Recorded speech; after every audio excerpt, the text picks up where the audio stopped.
आज से हम चेनसो मैन मांगा की उस आर्क को शुरू करने वाले हैं जिसे मैं बुलाता हूँ ट्रू चेनसो मैन आर्क। पिछली बार इसी आर्क को एक्सप्लेन करते करते मेरे चैनल पर कॉपीराइट स्ट्राइक आ गए थे, इसलिए मैं वापस इसी आर्क से शुरुआत करने वाला हूँ। और एनीमे में चेनसो मैन का सीजन 3 होने वाला है, तो इसमें हम एपिसोड 1 को कवर करेंगे, जिसमें मैं कवर करने वाला हूँ चैप्टर 71, 72 और 73। हेल से उल्टे आने के बाद डेंजी की आंखें खुलती है। वो देखता है कि आकी का एक हाथ अभी भी कटा हुआ था। डेंजी कहता है चलो तुम्हारा एक हाथ तो वापस आ गया। हाँ, सिर्फ यही अच्छा हुआ, एंजल का कोई भी हाथ वापस नहीं आया। वोइलेंस और शार्क मारे गए, कोबेनी ने रिजाइन कर दिया। यहाँ तक कि पावर भी लगातार डार्कनेस डेविल से डरी हुई है। पावर उठते ही चिल्लाने लगते हैं, उसे डार्कनेस डेविल से डर लगने लग रहा था। डेंजी पावर को शांत कर देता है। पावर डेंजी के बिना कहीं भी नहीं जा रही थी। बाद में डेंजी उसे खाना खिलाता है, पर पावर उल्टी कर देती है। दूसरी तरफ डेंजी माकीमा से मिलने जाता है। माकीमा कहती है हेल में तुम्हारा सिर कट गया था, फिर भी तुम अब वापस नॉर्मल हो चुके हो। डेंजी क्यों ना सिर्फ हम दोनों ही उस ट्रिप पर चले जाएं। डेंजी जल्दी से हाँ कर देता है, पर फिर उसे पावर के बारे में याद आता है और वो वहां जाने से मना कर देता है। पावर बाथरूम में भी डेंजी का पीछा नहीं छोड़ रही थी। पावर कहती है मुझे डर लगने लग रहा है, मैं अकेले नहा भी नहीं सकती। उसके बाद डेंजी और पावर नहाने लगते हैं। वो दोनों एक दूसरे की कमर को साफ करने लगते हैं। उसके बाद वो बाथटब में चले जाते हैं। डेंजी सोचता है मुझे बिल्कुल भी नोटी वाली फीलिंग नहीं आ रही है, ऐसा क्यों होने लग रहा है। हाँ, मैं माकीमा के साथ ही जाना चाहता। पावर कहते हैं मुझे नोटी चीजों से भी डर लगने लग रहा है, और वो डेंजी को गले लगा लेती हैं। फिर डेंजी और पावर सोने चले जाते हैं। बीच में पावर उठकर कहती है डेंजी प्लीज मुझसे नफरत मत करना। हाँ ठीक है, मैं तुमसे नफरत नहीं करूंगा, पर पहले माफी मांगो क्योंकि तुमने मुझे चुराई हुई कार से टक्कर मार दी थी। ठीक है, मैं तुम्हें अपना खून पीने दूंगी। डेंजी कहता है नहीं, मुझे तुम्हारा खून नहीं पीना। नहीं, फिर तुम मुझसे नफरत करोगे। डेंजी पावर का खून पीने लगता है और वो सोचता है माकीमा ने कहा था कि नोटी थिंग्स उन्हीं के साथ बढ़िया लगती है जिन्हें तुम जानते हो। मैं पावर को अच्छे से जानता हूँ, पर फिर भी मुझे बिल्कुल अच्छा नहीं लग रहा। शायद हमें सब कुछ जानने की जरूरत नहीं है। वो असैसिन जो मुझे मारने आए थे, अगर मैं उन्हें जानता तो शायद उनके मरने पर मुझे बुरा फील होता। डेंजी अपने नाइटमेयर में सोचता है कि इस दरवाजे के पीछे जो कुछ भी है मुझे जानने की जरूरत नहीं है। अगले दिन आकी कहता है मैं 2 दिनों के लिए अपने घर होकाइदो जाने लग रहा हूँ, मेरे पीछे से घर का ख्याल रखना। पर वो दोनों कहते हैं कि हमें भी जाना है। वो अपनी कैट को कैप्टन किशिबे को दे देते हैं। उसके बाद वो तीनों ही होकाइदो जाने लगते हैं। डेंजी और पावर पूरे रास्ते में खेलते रहते हैं। आगे अपनी फैमिली के लिए उनके ग्रेवयार्ड पर प्रेयर करने लगता है, पर वो देखता है कि पावर और डेंजी बाकी ग्रेव पर रखा हुआ खाना खाने लग रहे थे। पावर उल्टी कर देती हैं। जब शाम को रेस्टोरेंट में खाना खाने लगते हैं तो पावर कहती है यहाँ का खाना अच्छा नहीं है, और वो डेंजी का खून पीने लगती है। डेंजी कहता है मैंने तुमसे कहा है मेरा खून पीने से पहले मेरी परमिशन मांगा करो।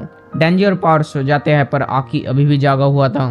डेंजी उठकर उसके पास चला आता है और कहता है तुम जागे हुए क्यों हो। आकी कहता है हर साल जब भी मैं यहाँ पर आता था तो मुझे बहुत ही बुरा फील होता था, पर अब की बार तुम दोनों गधों की वजह से मैं बुरा फील भी नहीं कर पाया। अगले दिन वो वापस आ जाते हैं और आकी किशिबे से अपनी कैट लेने चले जाता है। किशिबे कहता है क्या तुम्हें अपनी ट्रिप पर मजा आया, डेंजी और पावर ने तुम्हें ज्यादा परेशान तो नहीं किया। आकी कहता है वो मेरी बात मानने लगे हैं, पावर अब वेजिटेबल्स भी खाती है। थोड़ा सोचने के बाद वो वापस कहता है कैप्टन किशिबे क्या डिवीजन 4 गन डेविल को मारने के ऑपरेशन से पीछे हट सकती हैं? इसके बदले में तुम्हें इस होटल का बिल भरना पड़ेगा, और वैसे तुम अब पीछे क्यों हट रहे हो। आकी डेंजी और पावर की डेथ के बारे में सोचता है और वो कहता है कि मैं डर गया। जब वो घर जाता है तो वो देखता है डेंजी और पावर ने उसके लिए खाना बना रखा है। डेंजी कहता है अपने खाने को पूरा खाना। जब वो उस डिश को खाता है तो वो उल्टी कर देता है। डेंजी और पावर कहते हैं चलो अब हम तीनों ने उल्टी कर दी। अगली सुबह आकी कहता है पावर अब की बार तुम रात में नहीं चिल्लाई। पावर कहते हैं अब मैं सोचती हूँ कि शायद मैं डार्कनेस डेविल को हेल में हरा देती। डेंजी कहता है हाँ तुम ऐसा कर सकती थी। जब भी उनका फोन बजता है और उन तीनों को हेडक्वार्टर्स में बुलाया जाता है।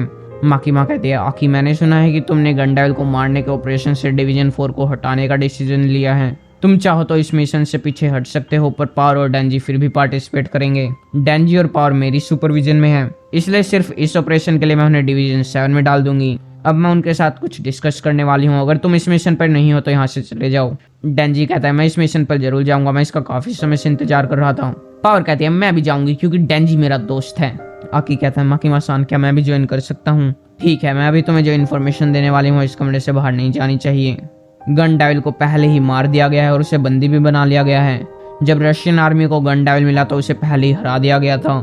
इस वक्त गन डेविल का 20% अमेरिका के पास है, 28% रशिया के पास, 11% चाइना के पास और 4% बाकी कंट्रीज के पास।